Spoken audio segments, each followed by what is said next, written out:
Hello everybody, and welcome to the first time in a long time I've recorded myself unboxing something. Yes, please dear God, don't be a bomb will return someday. But it is not this day! Maybe in like a year, I don't know, whenever the US mail service can handle it, and there's no chance of me getting sick from a package. But today we're going to be opening a other package I ordered before all of this even started, and it is the new 30th anniversary edition of The Eye of the World. I actually don't know for sure. It's just a package I got when I am supposed to be getting this package. So for all we know, this is wrong, but we'll know in a couple of seconds. Okay, don't stab the book. Okay. Okay. Not entirely what I expected.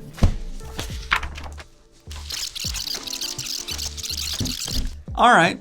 I guess I should reset up the camera and do like one of those tech reviewer angles, right? So quite literally all we have here is a silver cover of The Eye of the World, and if I had to guess, I would say underneath, yeah, it's a pretty standard edition of The Eye of the World with a pretty large branding on the side and a blood red Wheel of Time on the front. Actually, wow, I prefer this kind of minimal look without the jacket that I just paid $30 for. After a pretty decent round of inspections, disappointingly, there seems to be no new illustrations or pages or chapter marker usages anywhere to be seen here. I understand for the chapter markers, they're iconic within the fandom, but now what we just have is basically The Eye of the World repackaged silver, with so many other really great anniversary editions or special editions being put out. This feels highly underwhelming. It's just The Eye of the World, but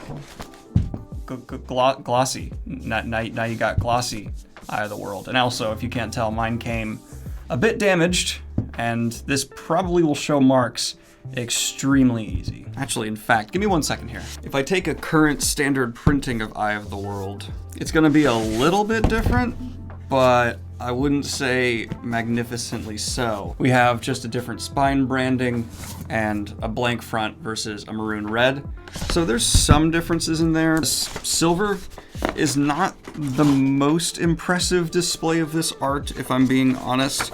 For a 30th anniversary edition, it's passable. I think some people could definitely like this more minimal printing, especially because it gets rid of some of the funkier members of the party. Now, for a pretty apt comparison here, let's look at this Eye of the World special edition versus this Dune one that's well within the same price range. Starting with looking at the Dune, we have something that really not even an inch of space isn't taken advantage of. We have these beautiful blue fringes, and an original cover, which pretty much unanimously is just agreed upon to be the best cover for Dune ever.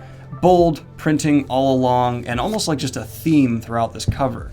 Even if we open it up, yes, you do just have kind of a black imprinting here, but it is definitely pressed on and feels very, very high quality. Then you look at this cover itself, and you have more to enjoy as you open it up and begin to look at some truly beautiful art within. We also have multiple layers of art on the inside as well. Just little gems to constantly enhance a more luxurious reading experience for something that's been proven to earn it. Now, literally, that's the whole package for this special edition of Dune, which I want to reemphasize, is within the same ballpark of price range of this new Eye of the World. If we're looking over to this Eye of the World, though, you get this new silver with not entirely original art. There's some blood red printing and a map, which some of the hardcovers already have, some don't. Okay. I would say for a 30th anniversary edition, this is probably a 5 out of 10 for me.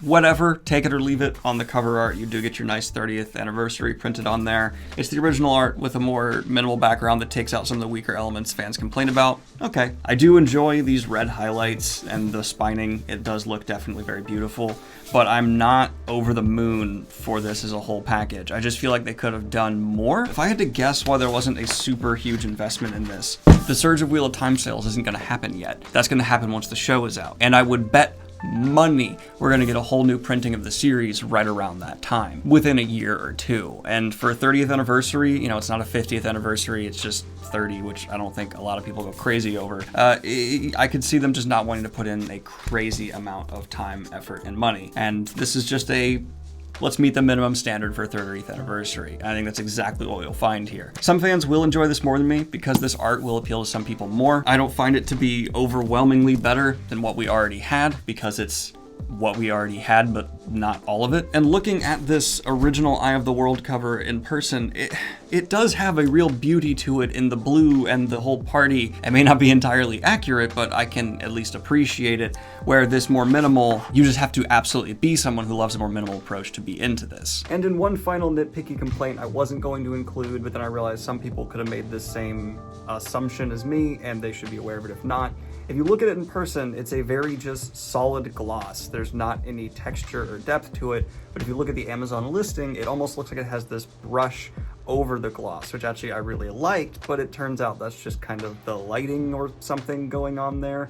I don't really know why it kind of looks that way, but there's a subtle brush effect over it, and then when you actually get it, it's just this solid silver, which is not nearly as attractive in my mind, and was kind of a letdown overall. My concluding thoughts are this seems to be kind of a giant pile of acceptable meh, and Tor even itself seems to agree with me because it's release day right now. This came out today. This is the first day people are getting it, and Tor hasn't tweeted about it. I went through and they haven't put out one thing talking about the 30th anniversary release of one of the biggest fantasy series of all times that's under their banner.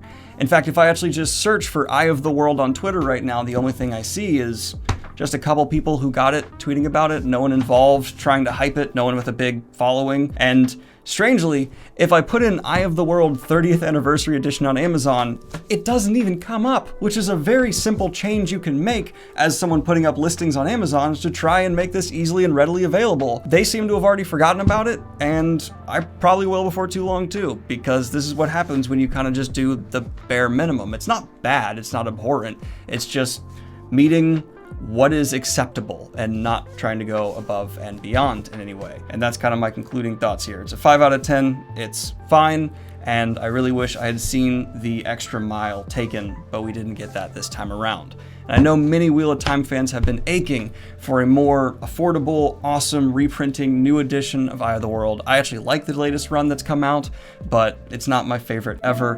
And yeah, still not, again, gonna be satisfying that for the world for the first book.